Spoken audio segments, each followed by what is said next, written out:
আসসালামু আলাইকুম রহমতুল্লাহ।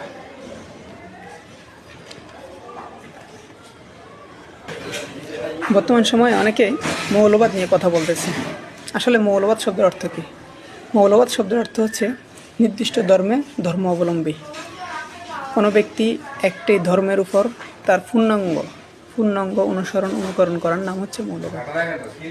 এটা নিয়ে অনেকে কথা বলে যে মৌলবাদদেরকে রাষ্ট্রের ক্ষমতা আনা যাবে না, মৌলবাদদেরকে ক্ষমতা দেওয়া যাবে না।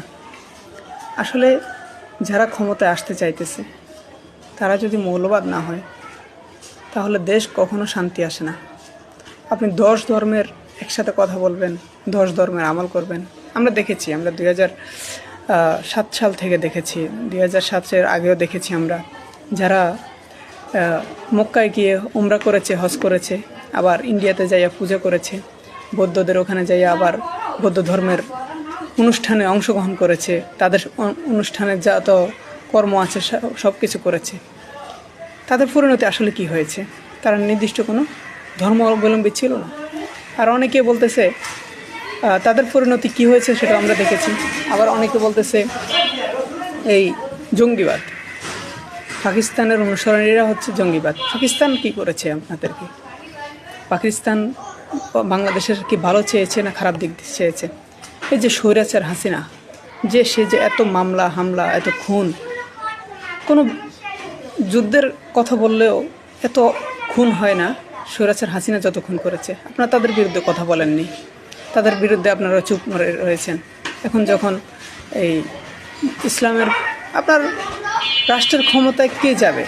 এটা দেখবে রাষ্ট্র, এটা দেখবে জনগণ, আর ফয়সালা হবে উপর থেকে, আসমান থেকে। আপনারা বলতেছেন মৌলবাদকে ক্ষমতা দেওয়া যাবে না, কোনোভাবে দেওয়া যাবে না। তার মানে আপনারা কি চাচ্ছেন? 2007 সালের মতন, ওই যে 7 সালে যেরকম লঘুবেঠা আন্দোলন, 6 সালে লঘুবেঠা আন্দোলন হয়েছিল, ওখানে জোর করে ক্ষমতা নিয়েছিল, আপনারা কি ওভাবে চাইতেছেন জোর করে ক্ষমতা? হ্যাঁ, জোর করে ক্ষমতা নেবেন, আপনারা 10-15 বছর থাকবেন, এর পরবর্তীতে আপনাদের অবস্থাটা কী হবে? আপনাদেরও ওরকম পালিয়ে যেতে হবে। কেন? আপনারাও দেশের নাগরিক, যারা ইসলামের সাপোর্ট করে তারাও তো দেশের নাগরিক। তাহলে আপনারা এরকম করতেছেন কেন? অনেকে বলতেছে পাকিস্তানের অনুসরণ করলে তারা জঙ্গিবাদ হয়ে যাবে। পাকিস্তান তো আমাদের ভালো চেয়েছিল, কেন ভালো চেয়েছিল?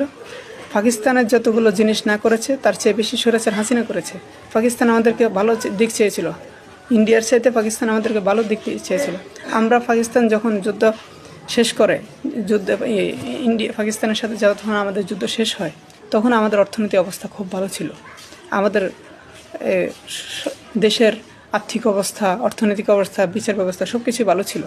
এগুলো নষ্ট করেছে কে? ইন্ডিয়ার লোকেরা। ইন্ডিয়ারা আমাদের পাকিস্তান থেকে যত সম্পদ ছিল, পাকিস্তানের যত আমাদের অস্ত্রশস্ত্র ছিল সব নিয়ে গেছে।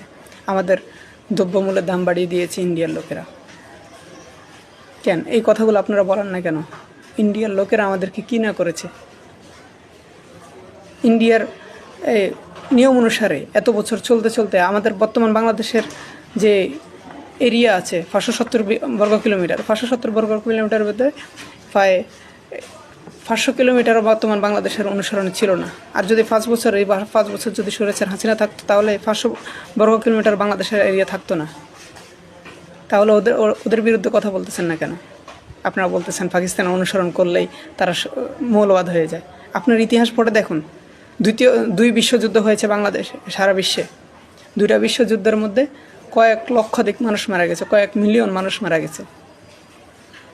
আর রাসূল সাল্লাল্লাহু আলাইহি ওয়াসাল্লামের জীবনে রাসূল সাল্লাম স্বয়ং নিজে 27টি যুদ্ধে অংশগ্রহণ করেছে। তার মধ্যে 600 জন মানুষ রাসূল সাল্লামের যারা বেঈমানি করেছিল, যারা যুদ্ধের ক্ষেত্র থেকে পলায়ন করেছিল, যারা ইহুদিদের সঙ্গ দিয়েছিল, তাদেরকে রাসূল সাল্লাম নিজেই ফাঁসির কাস্টে ঝুলিয়েছেন 600 জন। আর 400 জন যুদ্ধের ময়দানে শহীদ হয়েছে। টোটাল 1000 জন রাসূল সাল্লামের 27টি যুদ্ধের মধ্যে শহীদ হয়েছিল। আর ওটা নিয়ে আমরা বলি যে রাসূল সাল্লাম সবসময় আলবদর, জঙ্গি এগুলো ছিল।